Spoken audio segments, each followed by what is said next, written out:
Okay, so today I want to talk about Jonathan Majors and these accusations of DV. For those of you who don't know, Jonathan Major was the co-star in the movie Creed and also was in the movie Ant-Man and is known for being quite a talented actor.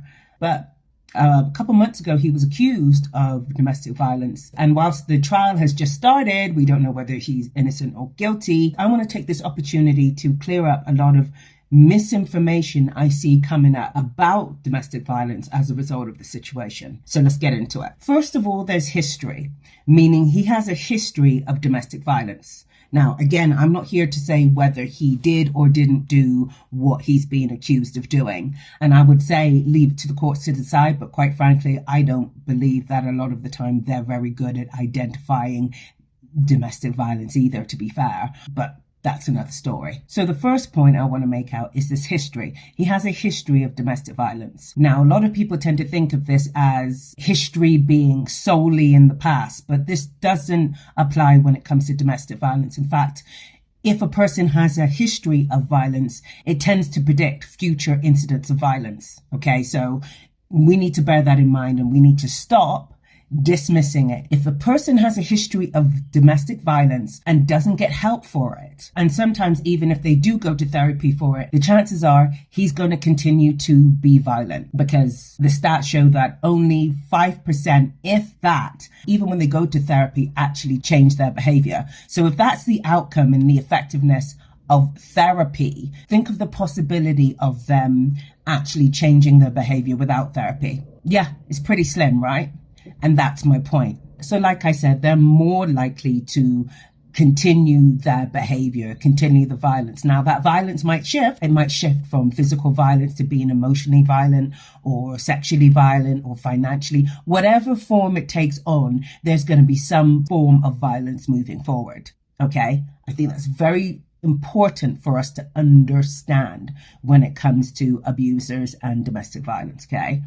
That's my first point. Now, in the comments of a lot of the videos that I watched, there were people saying things like, well, why didn't she report it straight away? And I don't really know the details of the arrest and when she reported it, but I will say this, even though the numbers are through the roof in regards to women being affected by domestic violence as a result of men, women are still severely underreporting incidents of domestic violence.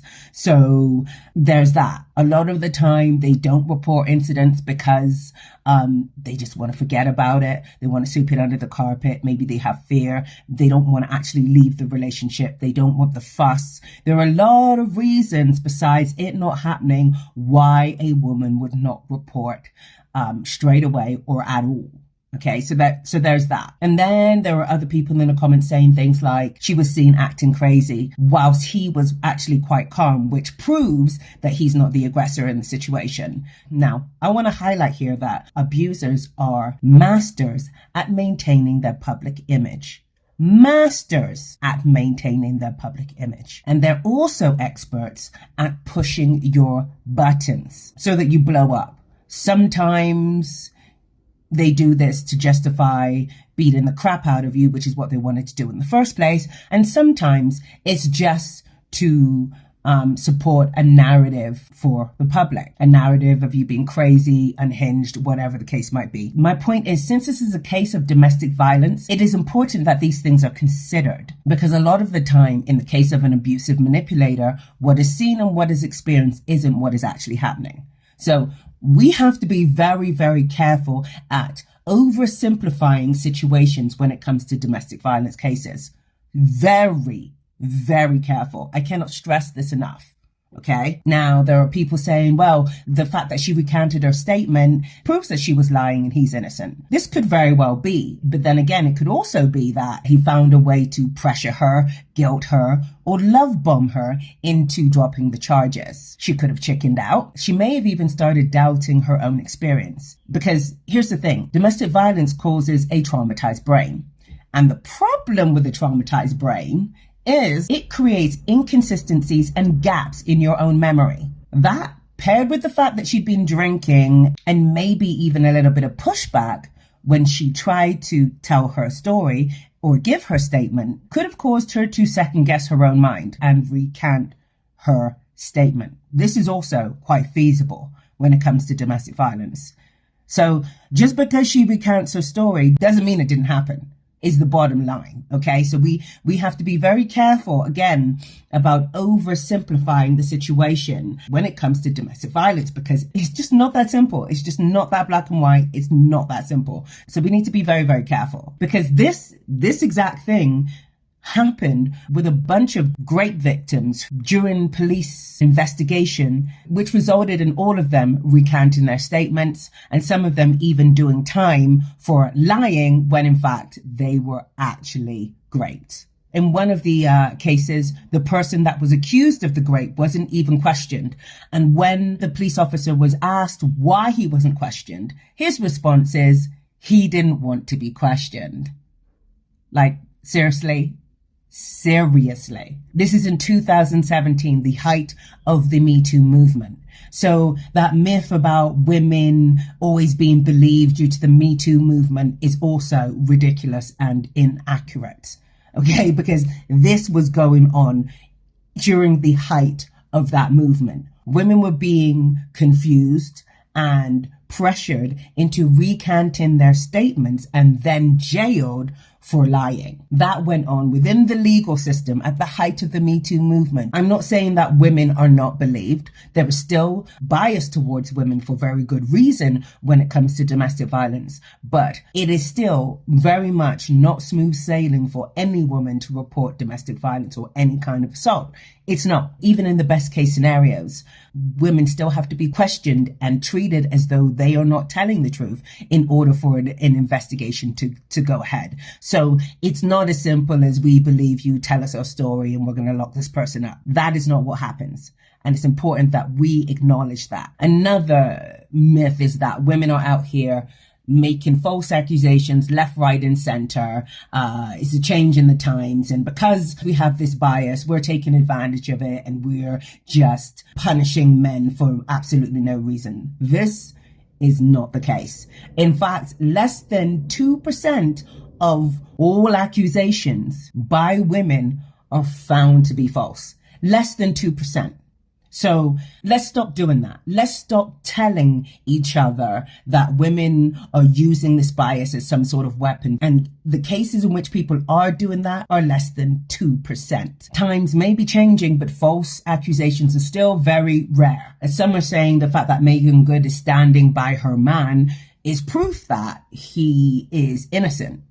Because, you know, A equals B. She's the girlfriend now, and she hasn't experienced any of these toxic dynamics or abuse that the other woman was talking about. So the other woman must be lying, right? That's the conclusion that most people come to. And again, it could be. But then it also could be that Meagan Good is the next victim in line. Since it's not uncommon for the abuser to spin a yarn to the new person about the old person in a way that makes them want to defend the abuser, to stand by the abuser, to support the abuser. This is not uncommon at all. Abusers do this literally all the time. It's textbook. And I think she's only been seeing this man for 3 to 4 months. So if he is an abuser, they're still very much in the love bombing phase, at which point she would not have experienced anything of any kind of abuse, especially in the face of this allegation. Oh no, if he's an abuser, he's going to stay squeaky, squeaky clean and give her